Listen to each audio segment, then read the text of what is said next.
गाज़ियाबाद से चलकर सुबह सुबह मैं पहुंचा हूं अमरोहा के मंडी धनोरा गांव में।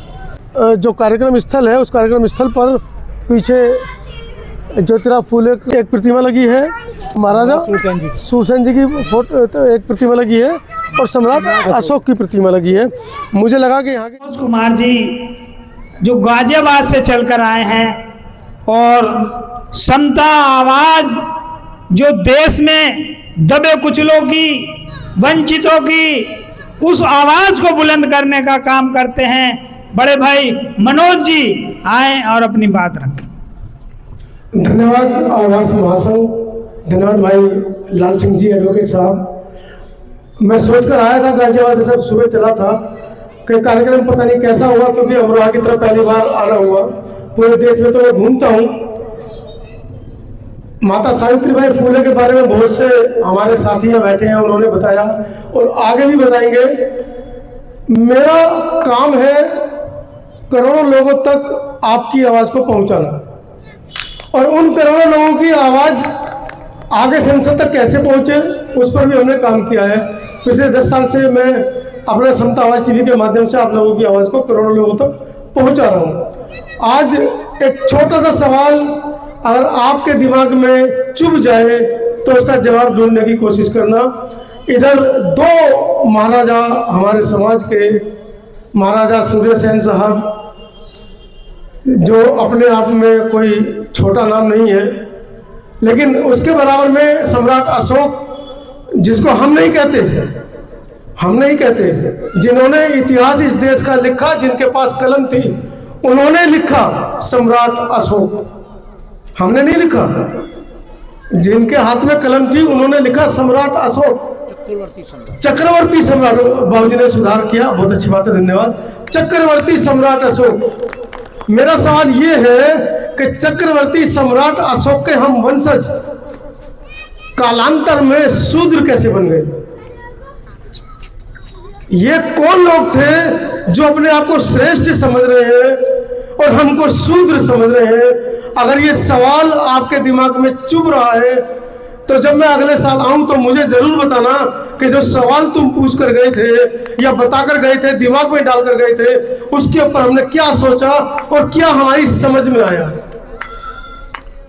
सम्राट अशोक, महान सम्राट अशोक के वंशज हम इस देश के अंदर शूद्रों की तरह जीवन व्यतीत कर रहे हैं। हमें इतिहास में ये सिखाया गया कि मुगल आक्रांता आए, बाबूजी, मुगल आक्रांता आए, हूर आए, पारसी आए, यहूदी आए, अंग्रेजी आए, लेकिन इन नालायक जो इतिहासकार थे, जब अपने बारे में बताने की बात आई तो इन्होंने लिखा कि आर्यों का आगमन। जैसे हम भारतीयों ने आरती की थाली घुमा घुमा कर इनको इस देश में आमंत्रित किया हो, रथ लेकर गए। आप समझ रहे हैं मेरी बात को कि इन्होंने इतिहास लिखा, सबको आक्रमणकारी बताया और अपने आप को कह रहे हैं कि हमारा आगमन हुआ। कमाल है यार, तुम्हारी सोच की उस अभिव्यक्ति की दाद देनी पड़ेगी। हमारे वो लोग कहाँ हैं जो बुद्धिजीवी हैं? ये सैन समाज हमारा कहाँ सोया है जो इस देश के अंदर चक्रवर्ती सम्राट के वंशज हैं? आज वो उन्हीं के ढर्रे पर काम कर रहे हैं। इस तस्वीर पर और इस तस्वीर के सामने बैठे मंच के इधर के लोग आपको दिख रहे, कोट पैंट टाई पहने हुए लोग हैं। मैं यहाँ से एक कटाक्ष भी मारकर जा रहा हूँ आप लोगों के ऊपर। इधर मेरी माताएं बहनें बैठी हैं और सामने हमारे बुजुर्ग बैठे हैं। आपको कोट पैंट टाई वाले दामाद और सावित्रीबाई फूले जैसी बहू चाहिए? किसको चाहिए? हाथ उठा दो। ये जो मंच पे बैठे हैं ऐसे दामाद और सावित्रीबाई फूले जैसी बहू चाहिए? पीछे माता बहनें बता दो। और मांगने कहाँ जाते हो? सांप पकड़ने वाले के पास, भांग खाने वाले के पास, दारू पीने के पास, राक्षसों के देवता के पास कहाँ जाते मांगने? शर्म आती है नहीं आती है? अरे सुधार कर लो।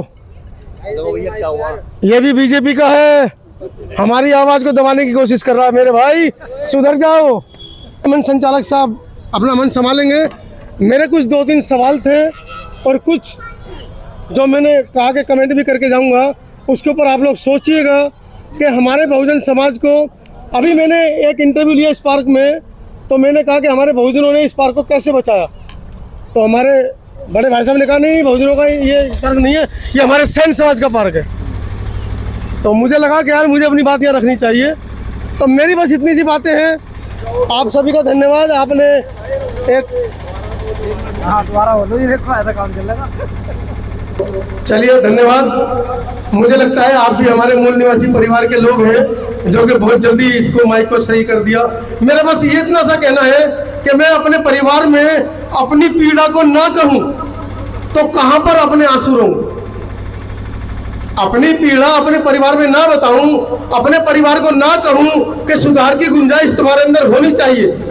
जब हम इन महापुरुषों की बात करते हैं जो अलग अलग जाति धर्म और समुदाय से आते हैं, और जब हम कार्यक्रम करते हैं तो वहां पर हम अलग अलग जाति धर्म समुदाय के लोगों को आमंत्रित क्यों नहीं करते हैं। हालांकि आभास महासंघ ने जैसे कि बताया कि 20-25 गांव में जाके उन्होंने यहाँ पर क्लास ली और सभी लोगों को जागृत किया, बताया कि इस तरीके से कार्यक्रम यहाँ पर है। लेकिन ज्योतिबा फूले का नाम सुनकर, माता सावित्रीबाई फूले का नाम सुनकर अगर हमारे समाज के लोग ये सोचते हैं कि ये सिर्फ और सिर्फ सैन समाज का कार्यक्रम है, तो ये उनकी बहुत बड़ी गलतफहमी है।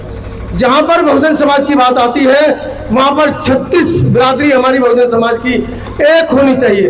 अगर आप एक है तो सामने वाले को लगेगा कि हम एक है। जैसा कि आपने 2 अप्रैल 2018 के आंदोलन में दिखाया कि हम अगर SC/ST एक्ट पर थोड़ी सी भी आंच आती है तो हम सब एक हैं। क्या आपने कभी सुना किसी को अरे ब्राह्मण, चल ब्राह्मण सा लग रहा है, अरे ठाकुर सा लग रहा है? नहीं सुना होगा आपने कभी भी।